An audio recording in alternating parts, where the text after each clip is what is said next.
है और हम लेकर के आ गए अंतरराष्ट्रीय विधि, ठीक है, जिसका कोड है K3002, जिसके वेरी शॉर्ट आंसर सबसे पहले यहाँ हम स्टार्ट करने वाले हैं।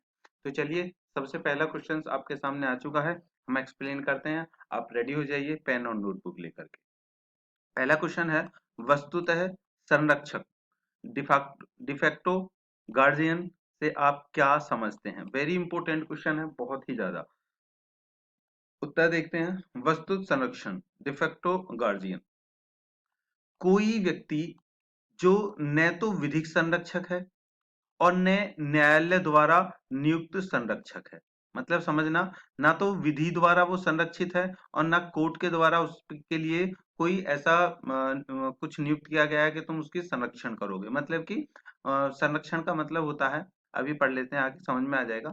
लेकिन स्वैच्छिक रूप से अल्प वयस्क के शरीर एवं संपत्ति का भार ग्रहण कर लेता है। मतलब कि अल्प वयस्क मतलब होता है कि जो बुढ़ापे की तरफ चल देते हैं, ठीक है, उसमें।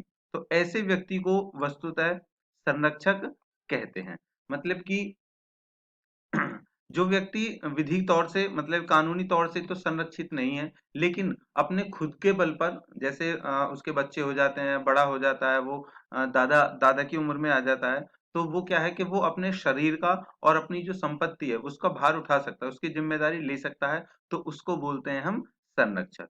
ठीक है। वस्तुतः संरक्षक केवल अल्पवयस्क के शरीर एवं संपत्ति के अधिरक्षक होते हैं। मतलब कोई ऐसा व्यक्ति होता है, ठीक है, जो उसके अपने शरीर और संपत्ति का रक्षा करने वाला।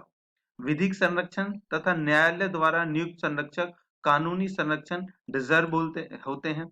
लेकिन मतलब कि ऐसे भी होते हैं कि जिनके पास में जमीन है, प्रॉपर्टी है, ठीक है, लेकिन उनके पास में कोई उसका वारिस नहीं है, तो उसके लिए अगर कानून द्वारा के भाई आपकी जिम्मेदारी ये दी जाती है कि आप इस संपत्ति को अपने आप को संभालोगे, तो उसको भी हम संरक्षक बोलते हैं। कहने का मतलब ये है कि ऐसे समझते हैं कि कोई प्लॉट है, ठीक है, और उस पर किसी का जायज हक नहीं है, तो सरकार क्या करेगी कि भाई इसकी जिम्मेदारी तुम्हारे ऊपर है, तुम इसकी देखभाल करोगे, तो उसको बोलते हैं संरक्षक।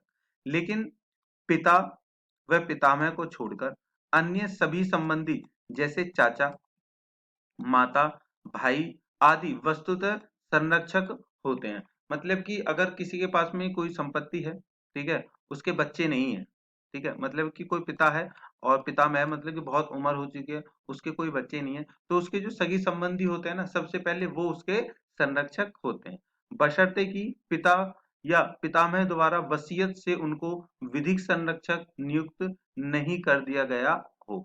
अगर मतलब कि कोई व्यक्ति है, ठीक है, वो अपनी वो कहता है कि मेरी तो औलाद नहीं है, चलो मैं अपने भाई के बच्चों को या उनको अपनी वसीयत को लिख देता हूँ। अगर वो ऐसा नहीं करता है तो ही वो संरक्षक कहलाए जाएंगे। अगर वो कर देता है तो वो संरक्षित नहीं कहलाए जाएंगे, फिर उसके मालिक बन जाएंगे। तो न्यायालय ने उन्हें संरक्षक नियुक्त न कर दिया हो, मतलब कि उनको संरक्षित नहीं किया होगा, तभी वो उसके संरक्षित होते हैं। संरक्षक का मतलब यह होता है केवल देखभाल करने वाला। मतलब कोई जमीन है, कोई प्रॉपर्टी है, ठीक है, कोई वस्तु है, तो उसकी देखभाल करने के लिए जो नियुक्त किया जाता है उसको संरक्षक बोलते हैं। ठीक है, उस पर उसका मालिकाना हक नहीं होता है। बस इतना अंतर है। ठीक है दोस्तों, तो आई होप के समझ में आया होगा। ठीक है, और समझ गए हो तो लाइक कर दें वीडियो को और कमेंट कर दें। मिलते हैं नेक्स्ट वीडियो में नेक्स्ट क्वेश्चन के साथ में।